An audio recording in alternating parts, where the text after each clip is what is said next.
So what are we doing today? Well, today is kind of the second part, the more fun part of me putting in an AdorChicken door. Now I already had these doors, but what the difference is that I'm hardwiring it in, because I've had no luck at buying batteries that are supposedly rechargeable. The one that I originally got with the door at a Mother Earth News conference it lasted like months, actually years. And I've been buying these, the ones that go in deer feeders, you know, that they'll show green like you recharged them, and then when it's the most inconvenient time possible, but like really short span, like maybe 2 or 3 months, they'll quit. And you know, that's just not practical when you have chickens. You want to know that they're in or out and away from predators, because I have plenty of predators here.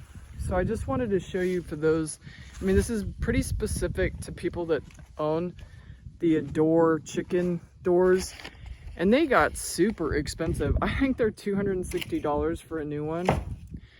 And I had 2 older ones. They were expensive then, but it didn't seem like they were that expensive. And so anyway, I wanted to show you what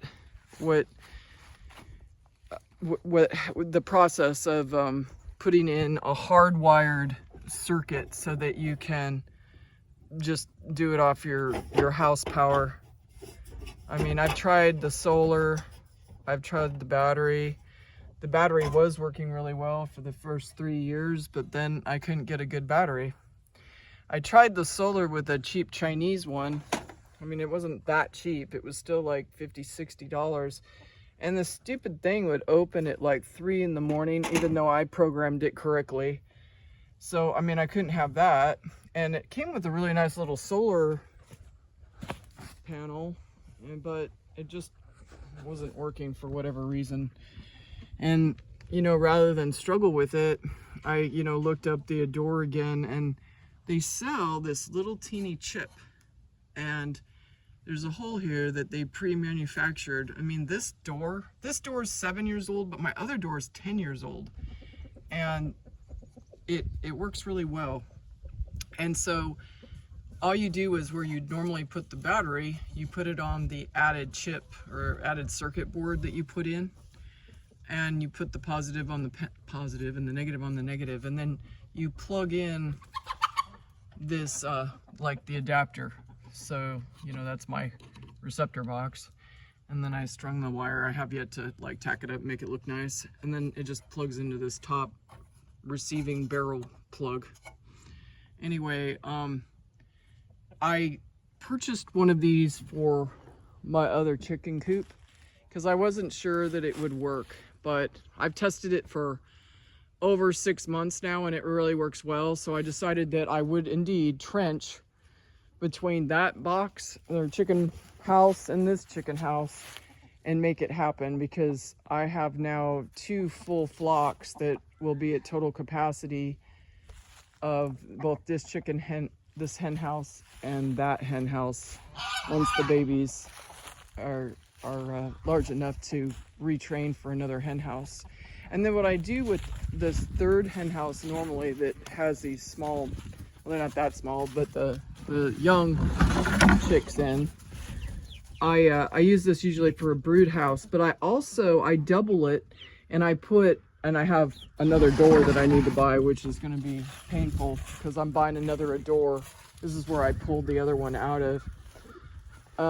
I make it so the cats can get in and out, and it's on a timer. And that works really well. Like if you go on, you know, a small mini vacation, because your cats are being fed, your chickens are let in and out, and you can, you know, be pretty well assured that everybody isn't, all their food isn't being eaten by raccoons or possums, and your animals themselves aren't being eaten by raccoons and possums.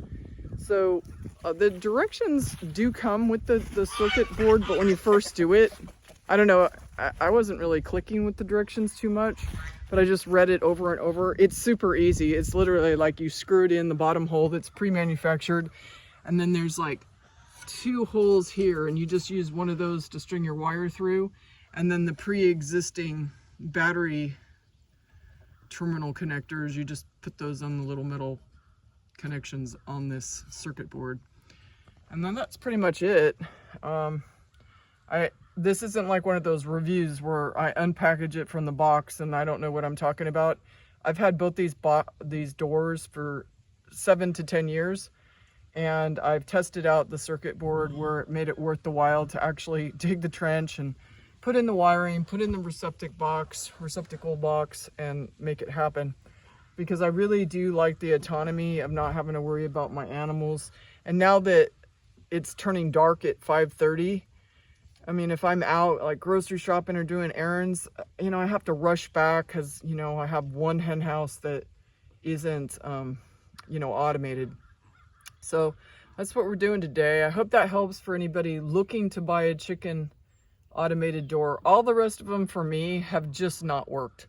So I hate to say it, but you get what you pay for. These are made in America, and you know, you get service and all that good stuff. The programming's not overly easy either. It's like kind of like DOS version of how things work these days, but at least it works and it's consistent. And that's really what you're looking for on a farm, that it works. And you know, this galvanized aluminum that they have, it really does resist the weather, because these have been definitely out in the weather. Whoops.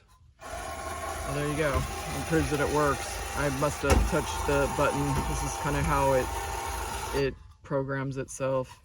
There's ways to program it. You can get the directions online if you lose the original sheet.